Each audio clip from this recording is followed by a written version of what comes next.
This is a work of literary fiction.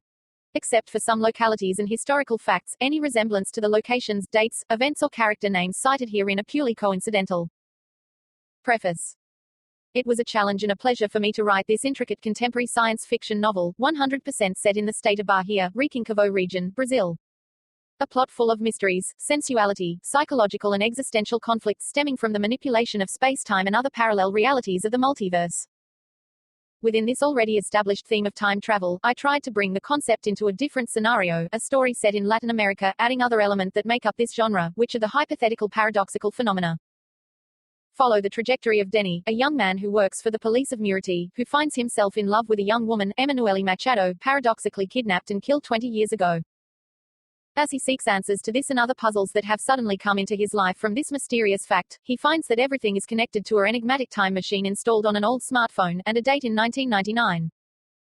K.S.Z. Oliver. Have a good read. The Dream Girl Paradox. Dreams are wish fulfillment. Sigmund Freud. Warning. Contains language and graphic descriptions. With adult content. Chapter 1. Deja vu. The fire crackled and lit up that dark cold night. He was sitting, leaning against the trunk of a tree. Before him, huge flames of what appeared to be a fire. There was a girl in a black dress with her upper body on his lap. The weather was freezing, but that warmth warmed the surround. However, she did not move or react. He noticed a little smoke in the air. But his eyes apparently watered with the pain of loss.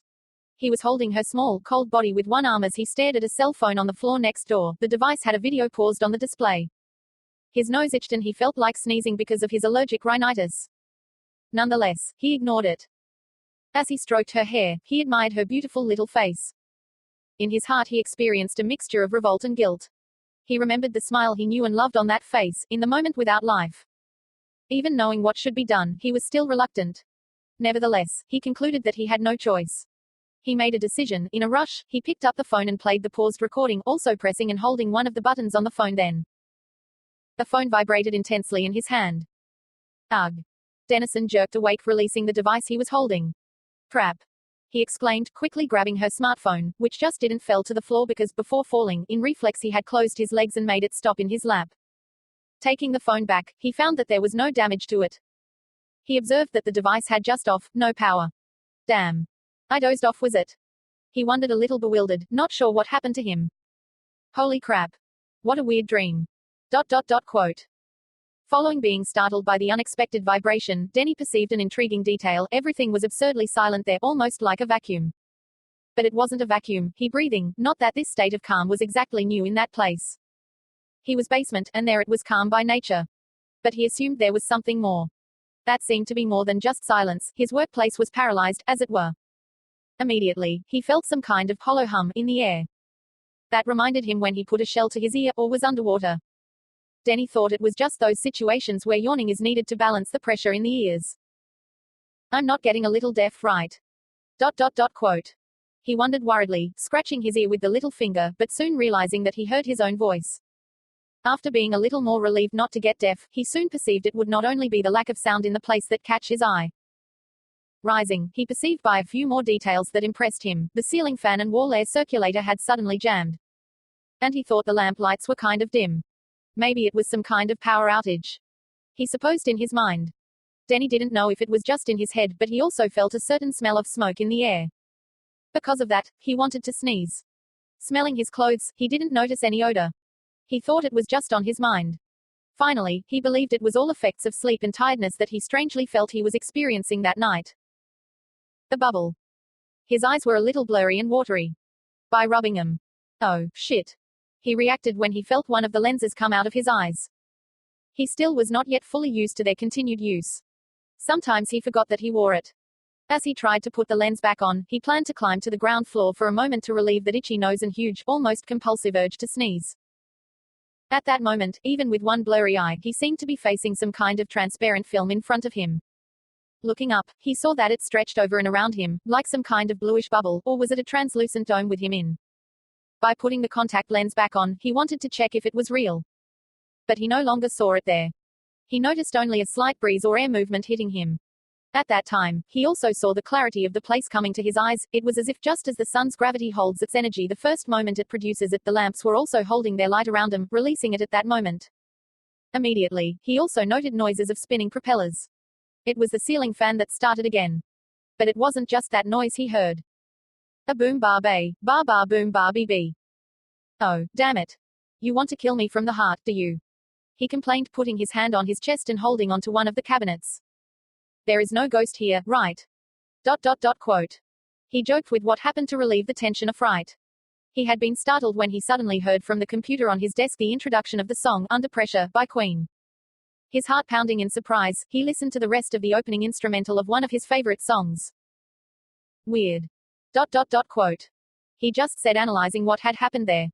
After turning off the music, Denny was intrigued that, hearing this melody, he had the slight impression that he had lived that before. For him, except for those strange phenomena, everything there seemed to be memories of weeks before. So why was there, making the same tasks that day? He asked. Looking at the calendar, he saw that he was marking July 13, 2019. July 13th. No. Is it? ... Quote. He wondered, somewhat bewildered, still trying to situate himself, as if awakened in confusion. In view of that uncertainty about the exact notion of time, he told himself. You know this is ridiculous, right? Doubting the very reality you are seeing. If you have not realized, you was almost asleep standing in that place, so tired. His subcontinent remembered. You right. ... Quote. He said, agreeing with himself, recognizing his physical condition at that time. It's all just sleep effects. He thought. How long did I really napped, huh? ... Quote. Denny wondered, once again feeling as if there was a kind of time lapse in his memory. It seemed like for weeks. He thought. Afterward acknowledging that, strangely, his physical condition was not the best, he was going to wrap up his overtime that weekend. Although he was very intrigued by all these events, as he could not explain them, he let it go. He was just tired of working all the afternoon and night, he concluded about everything he thought he saw in that place. After all, he was drowsy with sleep and tiredness, he justified those strange things he threw. Denny. Dennison Assumption, or Denny, as they called him, was 29 years old and worked at the Recôncavo Police Department, based in Murity, a coastal town in state of Bahia, in the northeast of Brazil. With over 40,000 inhabitants, it was 100 kilometers from the capital, Salvador. At half a kilometer above sea level, Murity was quite cold in winter. The city was named from indigenous people who initially inhabited that micro-region. It had something to do with a huge, almost homonymous palm tree called by the natives Murity. Also very present in the flora of the Brazilian Atlantic forest, the tree was abundant in that area, when the city was just a small village, almost 100 years ago. He was a boy of medium height, normal physiognomy, and brown. He had dark, narrow eyes and dark brown hair, traits that had earned him the nickname, Chinese, in high school. But that characteristic was more related to myopia and due to likely indigenous traits, inherited from his mother. He worked in the administrative part of the municipal police station, a building that functioned in a kind of public services complex in the center of the city. The site was a set of buildings built around the old police station, where had gathered the main public services, such as the forum, and the public services of the city, besides the PD office itself. Still in the PD. Under pressure. Looking at the PC clock, Dennison saw that it was past 9:20 p.m. The normal shift of his work had already ended since 5 p.m. However, he has extended his activities into the night. Dennison digitized old county documents and files as part of a national program to create a central digital database. As the project was late on schedule, the federal government paid additional to those who produced more. Because of that, he decided that he would work overtime to increase his monthly income, besides accelerating the volume of service. But sometimes he got overworked. Almost 9:30. He had determined to work until 2200. Nevertheless, after that episode involving the fright with the device vibrating in his hands, the things he had the impression of having seen in that room and, mainly, due to tiredness, he decided to anticipate his departure. This was all been a clear sign of his state of physical and mental wear, he suspected. As he headed for the vehicle in the PD yard, Dennison noticed that he was more than simply physically and mentally exhausted. He didn't know where he had spent so much energy that day. He seemed to have come from a war, or to have been beaten. ... Quote. He thought, massaging his aching shoulder muscles. His arms hurt too, and his rhinitis had been triggered in a way that was only common only in the presence of smoke, making his nose itch and drain. Only there was no smoke in the place. Or maybe, who knows, he was just with low immunity. ... Quote. He thought, already thinking about buying vitamin supplements and self-medicating, as he always did. He realized that the state of his body's muscles reminiscent when he performing some kind of heavy and prolonged work. If he were to make a diagnosis of the clinical condition itself, he would say that was under great psychological pressure and physical effort all that day. Which is strange, because it only started work from noon that Saturday. He remembered. 9:37 p.m. Probabilities. Dennison was on his way home. Suddenly, changing the subject in his mind, he remembered what he supposedly dreamed during the nap in the PD, and the strange episode with the unexpected vibration of the cell phone. What a weird dream. Quote. He admitted, remembering whose face was the girl on his lap. He should probably be looking too hard at her pictures in those files. Quote. He acknowledged as he kept his tired eyes on the track. As he drove, he recalled when the device vibrated in his hand without his having pressed a button, or received a call. Denny even thought he was taking a shock at the time. But he didn't remember having slept with the device in his hands. Thought. Besides, the smartphone wasn't in the socket, so it couldn't have been an electric shock either. He reconsidered. All he remembered, before he supposedly dozed off in his chair, was that he picked up his phone and made a video of himself when he turned the front camera on by mistake. Interesting. Quote. He just said, after remembering the episode of the video recorded unintentionally. But that didn't seem like such a recent memory. It was as if he had been living for weeks, not that night. He had that particular impression. Dennison thought this was what they called déjà vu. However, he would see that this one, déjà vu, was not restricted to just the events in the basement of that police station. Around 9:40. While driving back home, he began to experience the faint feeling of having been to these places before. Not just passing through those places before, but having already experienced and even thought about the fact that thought he had lived all that before, he noted strangely. What is it? Some kind of déjà vu de déjà vus. Quote. He asked jokingly, however, a little impressed. He also remembered that in the basement of the department, the sensation he had upon awakening was that he was somewhere, seconds before waking up there. But aside from thinking that these episodes were repeating with him, Denny would realize that these strange perceptions, double events would not be the last, or the only one. As he stopped the vehicle at a traffic light in front of a Baptist school, he watched people neatly pass the crosswalk.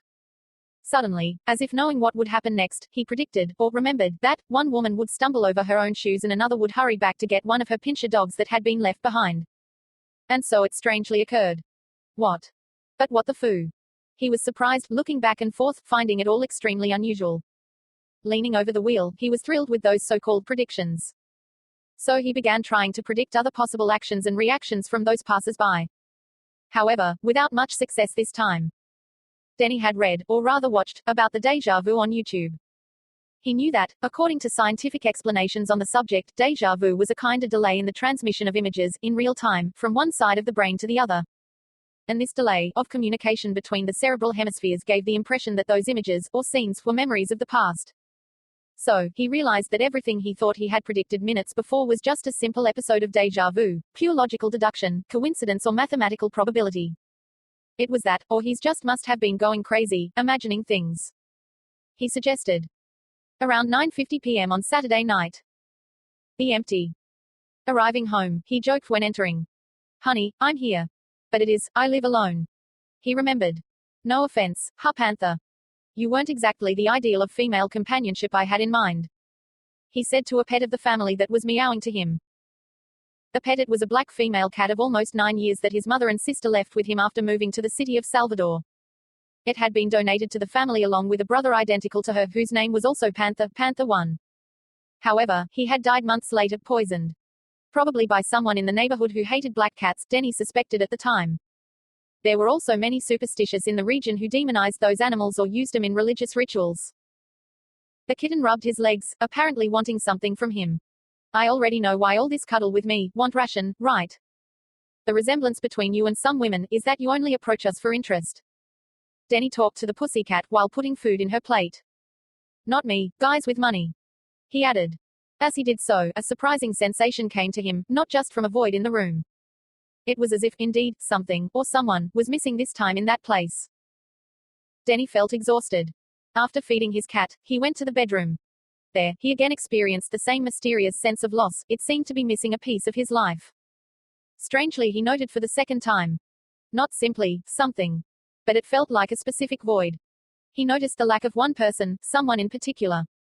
Denny found weird all that. He could not explain. Once again, he put it all on account of the stress and tiredness he evidently experienced. Or, it was the so-called 30 crisis condition that had come early for him, he joked, figuring it was something every loner and bachelor would eventually go through. It was about 11 p.m. The folder. After a shower and eating the only thing he could prepare, an instant noodle, he looked for his old cell phone and set it to recharge. Succeeding some time in the charger, he noted that the device was abnormally hot. Even so, he managed to turn it on. Looking at the time, he saw that it was almost 11 p.m. The old device seemed to choke and crash a lot in the processing of screen commands. And touchscreens sometimes got too resistive. He assumed that fact was because it was a relatively old device model and had little RAM. Because of that, he tired of waiting for the WhatsApp app to open. Already stressed, threw the phone on the nightstand. Fucking phone. He exclaimed, his eyes already tired. He knew that if he did not sleep soon, he would be dawning with eyes and a weary countenance. He would have a horrible day if he woke up unwell, he thought. As if Monday itself already were the International Lazy Day. Quote. He joked in his mind. Meantime, he immediately realized something. Oh yeah, tomorrow is Sunday. He remembered with relief. After tossing the smartphone on the nightstand, he noted that the display was on and a command window had opened on the screen. The message asked if the user wanted to restart the system. Denny clicked OK, and left the device where it was. He knew that when it restarted, it would probably improve its operation and performance. Almost 11:45 at night. At the head of the bed was a folder containing copies of files from an old, unsolved police case. The inquiry involved a mysterious serial killer who acted in the Rekinkovo region some 20 years earlier, and a young victim, a local student. It was a standard document folder, yellow and a little grubby to handle. Inside the cover, on the top edge and secured with a rusty metal clip, was a photograph of a beautiful, smiling young woman. The tag read, victim of kidnapping followed by murder, Emmanuelly Machado, 1999. Started flipping through it one more time. Meanwhile, without his paying attention, the device's display still on indicated that it was still in a continuous process of rebooting. It seemed to be in a state known as infinite system looping. Following some time, realizing that situation, he took the smartphone. He recalled that this phone had been malfunctioning since trying to root his new operating system. He also perceived that the device was still quite hot. He assumed it was because he was plugged in, charging. Monday he will take it to his friend, the technical worm, to have a look, he planned it. Dennison even tried to go on analyzing the documents. But he was exhausted. He dozed off and woke up with the folder in his hands. After a few minutes, he saw that the device had finally restarted. At that moment, he saw his cat climb on the sheet and nestle at the foot of his bed, pinning the edge of the blanket. A little sleepy, he saw an unknown logo flashing on the smartphone's home screen before the system opened completely. His eyes were drowsy with sleep, but he could see it well before it vanished. He noticed it was an image made up of 5 uppercase and 3D letters, separated by dots. Viber. Spelled Dennison. Or its pronunciation was Biber, Weber. Quote. He suggested, before completely erasing from a sleep. Denny was no longer conscious. For that reason, he didn't witness when something, like shockwaves, expanded beyond that room, like a silent explosion with the device at the epicenter.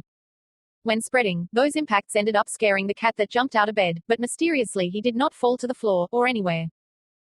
Soon after that rapid phenomenon, the whole fabric of reality rippled like disturbances on a river surface until it stabilized and returned to normal. But Dennison continued to sleep soundly, like a stone. Chapter 2. 1. The Girl of the Dream. Denny seemed to be in the bathroom of his house. He was standing in the doorway when he spotted her climbing onto the bed and crawling over it. Her dress was slightly raised. Her button panties were teasingly on display. Certainly it was purposeful. She looked at him insinuatingly, as if inviting him to join her. Her face was even more beautiful when she played the sensual. He heard himself think. Dennison headed for the bed. In front of her, he held her hip and began to kiss her thighs from behind, slowly rising. He observed that her pale body hair was all bristling. She lay down a little, putting her head on a pillow and tilting her bottom. He caressed and kissed it, nibbling delicately. She was prone on the bed, trying to dispel the spasms of pleasure through her body. Denny, then, driven by a burning desire, knelt over her and turned her around. Then he grabbed her thighs, and pulled her to him. He completely took off her lingerie. Spreading her legs, he bent over, putting his head between them. He noticed small tremors in her hips in reflex to her stimuli. The girl moaned and panted with a smile and pleasure on her face. She then held his head there so it wouldn't stop. He listened to her restrained moans of pleasure as he relished that taste, sometimes slightly bitter, sometimes bittersweet in his mouth. At that time he woke up panting and with a beating heart, having an ejaculation during sleep.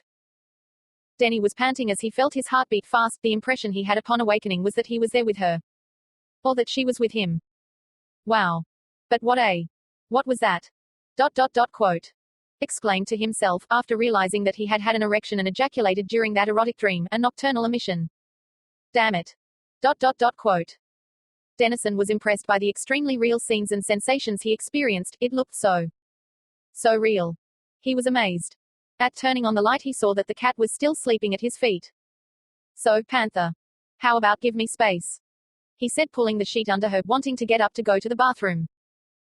The cat was huddled and sleeping soundly. It was perfectly nestled like a coiled snake with its paws over its ears. Denny was careful not to wake her up. However, she awoke. By looking at him.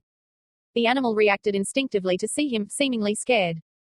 Hey. Are you freaking out, Panther? Are you scared, kitty? Denny exclaimed, also scared by the sudden behavior of the pet to his person. The animal continued facing Denny, visibly unaware of him. Then he jumped out of bed and fled the room quickly. She has gone mad. Denny said, not understanding at all what happened to his animal. Damn. There's no ghost here, right? Quote. He joked with that popular belief where animals would supposedly can see supernatural things that human eyes can't see. Looking at the clock on his smartphone, he saw it was around 4:40 in the morning. After the surprise with what happened to the cat, he resumed processing the content of that dream. For a moment Denny still had the feeling that he was actually there with this young woman. He even seemed to taste her intimacy in his mouth. Her scent and warmth were alive in his memory. It had been a unique experience. He just didn't know how to explain. Never before had he had such a dream so realistic. It was as if it had been torn from there when he woke up. He thought. Now I fantasize about dead girls, is it? Quote. He muttered amazed, immediately remembering where he knew that young woman. Man, it seems that I really need a woman. Quote. Denny admitted, already getting up. I'm so needy, I'm even dreaming about dead women. He murmured as he headed for the bathroom. Dennison remembered that sometimes it was common for him to ejaculate when he had an erotic dream. Especially in the months following the end of his old relationship. But that was due to involuntary sexual abstinence. And it hasn't happened in years. He remembered, surprised. Denny admitted that although he had already had a certain obsession with that girl before, he didn't remember having feelings or desires for her. Concerned, he wanted to know what was happening to him at last. But he recognized that lately he had been with that face in mind. Since he's studying this case more thoroughly a few months ago, it has become more than an obsession with her. For this reason, he concluded that his unconscious only used that girl's face to illustrate his fantasies and relieve his latent sexual tension. Even after all this self-explanation, he could not deny that there was anything slightly wrong or different with him. However, despite the unusual and quite disturbing dream, he chose to treat that episode only as an isolated fact. But once, he did not realize the pattern. Or pretended not to notice. He decided to ignore it all, arguing that it was just this time. It was that explanation, or else. His lonely life should be making him a little crazy. He joked. Almost 5 o'clock in the morning. Back in bed, he found that the smartphone had started after he slept. Still on the home screen, saw that it was 4:49 in the morning. While sleep did not return, it inevitably came back to thinking about the vivid details and sensations so real that he experienced during that last dream. It was not as if he was just dreaming, but remembering, or reliving those scenes, he compared again. They were real memories lived, not fantasies. Denny noted, undeniably still shaken by the very real images of that young woman's body in his arms. Denny was very intrigued by this episode. Although he knew of its psychological function, he didn't care about dreams or give them special meaning, or spiritual meaning, as his mother did. Nonetheless, he could not help admitting that it had been a dream quite different from all he has ever had so far. Suddenly, Denny noticed something strange happening to him. He couldn't say how, or where all those strange images came from, as if they were parts of lost memories. But the fact is that he perceived something triggering in his mind, like if they were fragments of a recent past. They were bits of supposed memories that suddenly began to invade his head as if they had always been there. As if he had suffered from some sort of selective amnesia all that time, and just then, he was beginning to remember those so-called images. How could he have so many memories with that girl in his head? He wondered, a little disturbed, before falling asleep again, thinking that these were just mere fantasies, or traces of the dream he had just had. Reminders. Weird reminders. Denny opened his eyes slowly. The June festivities had been over for almost a month, but the July weather was still very cold and rainy. That day was perfect to stay in bed, under the blanket, he thought. Lying in bed, he stared up at the ceiling, noting that those strange and disturbing images that had sprung to his mind after the dream had not left him, but they were increasing. Again, he reiterated that they really were as memories, as he had noticed at dawn. Not only that, they seemed relatively recent. He once again realized, but trying to ignore them, not wanting to give them attention. Dennison also realized that some of those pseudo-memories seemed to be theirs there, in that house. It couldn't be real memories because he has never been with that person before. Neither could, she was dead. Denny reacted, scratching his sleep eyes again. Suddenly, rubbing his eyes, he realized that he had slept wearing his contact lenses.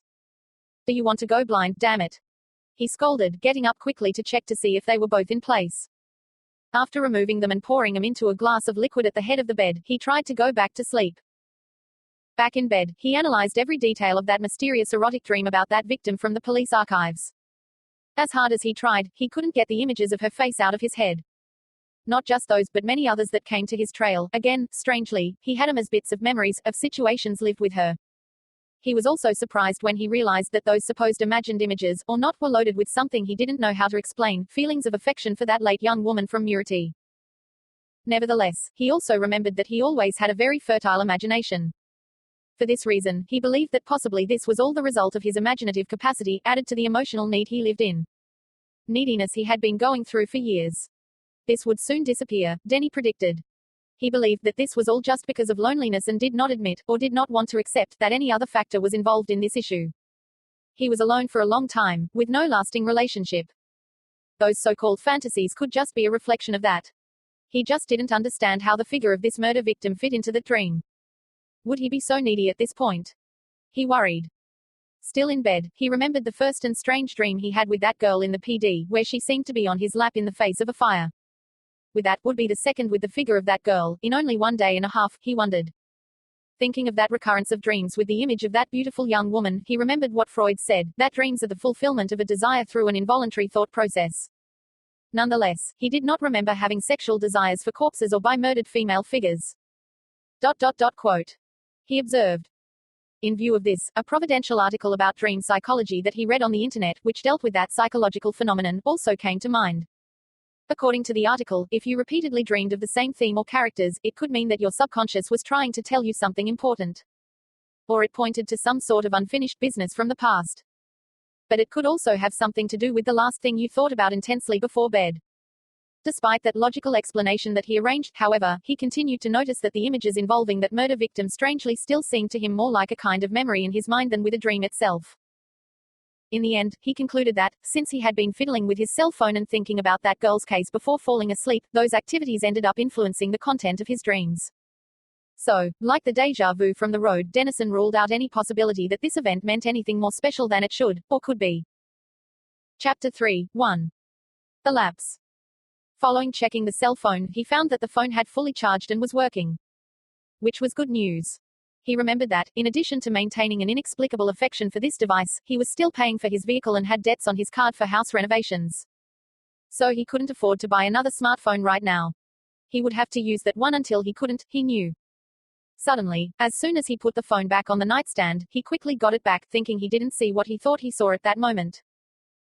What? Today is not Monday, it's Sunday. He remarked, seeing the wrong cell phone date. He deduced that it was due to the fact that the device had completely discharged. Denny tried to make the correction. But even in automatic time zone update mode, it still appeared as Monday, July 15, 2019. How Monday, if yesterday was Saturday, damn. Annoyed Denny, thinking it was another of the smartphone's flaws. He went to his laptop. Would use it as a reference and update the time manually. Holy shit. It had a power outage, was it? Or was it the web that went down? He wondered confused, checking the same day and time on the laptop. July 15th. Seriously.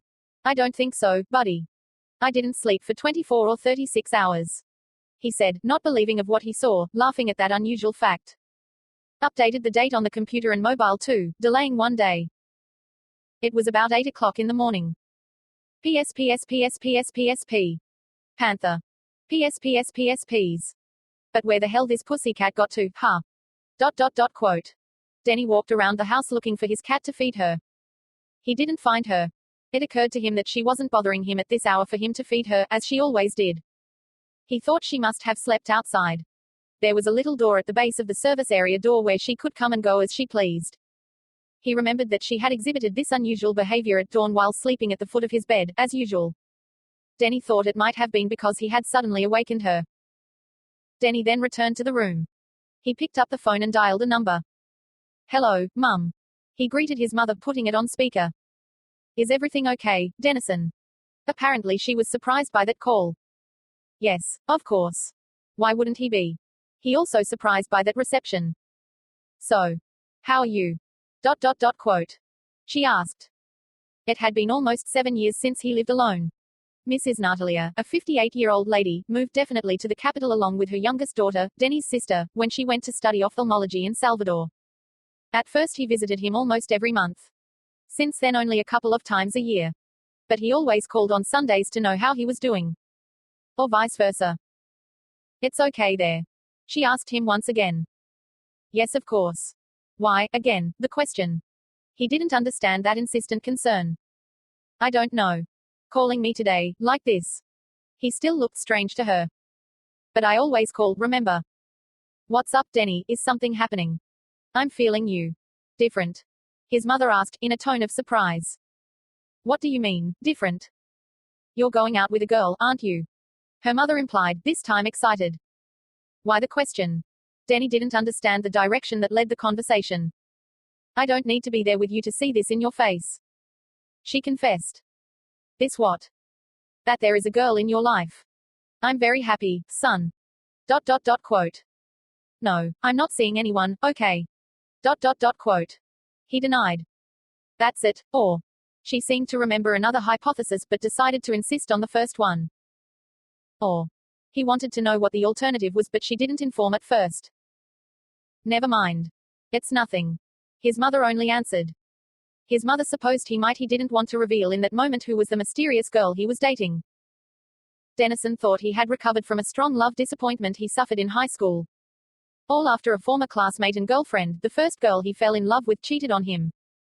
However, that fateful episode of the past still affected him. He was one of those men who still believed in the spontaneity of the birth of reciprocal feelings among people. So he fled the suggestions of arranged encounters that his mother created for him. He still dreamed of some kind of love at first sight. But it was kind of hard for any of those things to happen to him, since he rarely left home. Mrs. Natalia knew about his emotional trauma. She kept hoping he would get over the episode and meet someone one day. But for years that had been rather unlikely, since he had not known anyone for a long time. Denny even partially acknowledged that he had a problem in that regard. However, he refused to accept any help or suggestion to overcome it. He didn't like or couldn't share his pain and emotions with anyone. Not with the family. Extremely reserved, he kept everything deep, and to himself. Emotionally, he was a black box. So who is she? Is someone from work? She insisted on suspicion of the mysterious girlfriend. It was about time for a new woman in this house, and in your life. Suggested. Maybe now stop eating instant noodles every night. Joked. What if the woman doesn't know or doesn't want to cook? He asked, making his mother laugh on the other end of the line. There is really a girl then. She thought she confirmed her suspicions.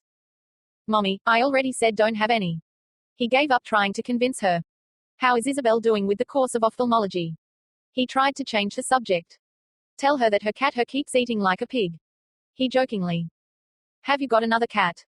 Asked his mother, apparently surprised. No. I'm talking about Panther, the same old eater. He clarified. Have you been taking your medicine properly, son? She asked him suddenly, surprising him with the strange question. Huh. Medicine. What medicine? He asked, apparently not knowing what she was talking about. Yes, your medicines. She confirmed. I know sometimes you may think you're fine, and you don't need it anymore, but. Mommy, I really don't know what medicine you're talking about. He interrupted her, reiterating his denial and ignorance of that innuendo. Denny, is something happening I don't know? No, Mum, nothing's happening to me, okay. Reiterated. Is everything all right with you, my boy? Quote. Yes. And you needn't worry. He reiterated. Okay. And when are you coming right here, huh boy? You haven't come to see your sister in almost 6 months. She complained. What do you mean? I haven't seen Isabel in almost 6 months. Asked Dennison, surprised by that statement. I was there last month. He remembered. Here in Salvador. Not. What do you mean? In Salvador? No. I was with you, yes. Don't you remember? He confirmed. So I wasn't home, she argued firmly. Denny seemed to have no idea what she was talking about.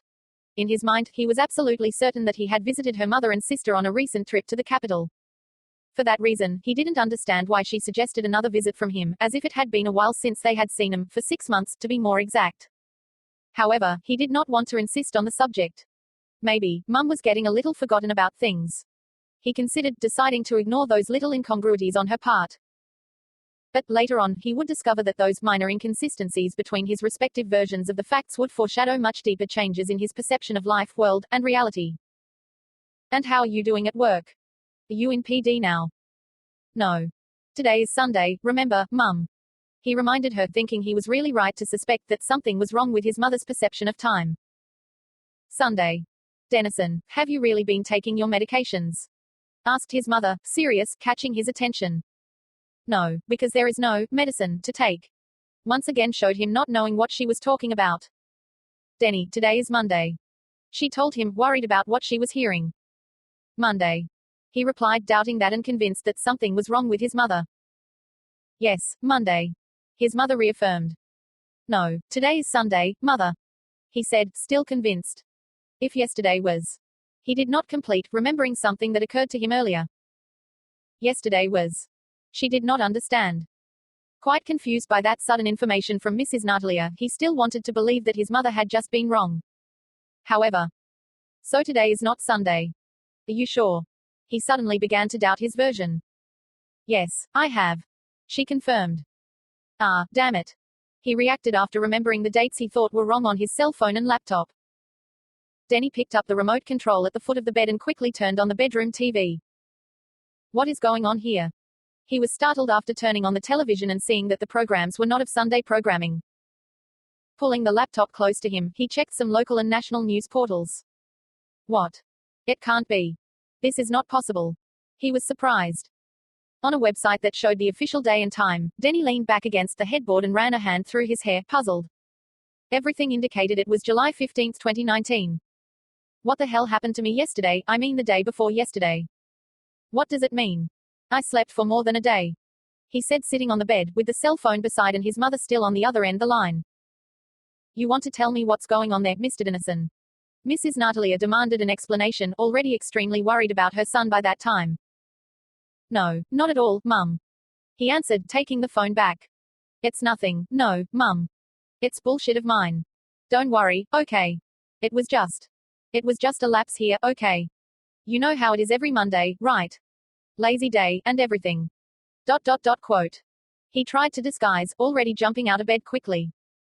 Dennison, do I have to go to Murity to see you? She offered, still worried. Huh. No. Of course not, Mum. No need, okay. It's all right here, okay. He wanted to take her away from that idea. Shit. Muttered Denny after checking the time. Mum, I have to hang up. I'm late. I love you. Goodbye. He said, hurrying. But how did that happen to me? ... Quote. To be continued. You can continue to follow this story by purchasing this complete work in an ebook on Amazon, or reading for free through KDP Unlimited.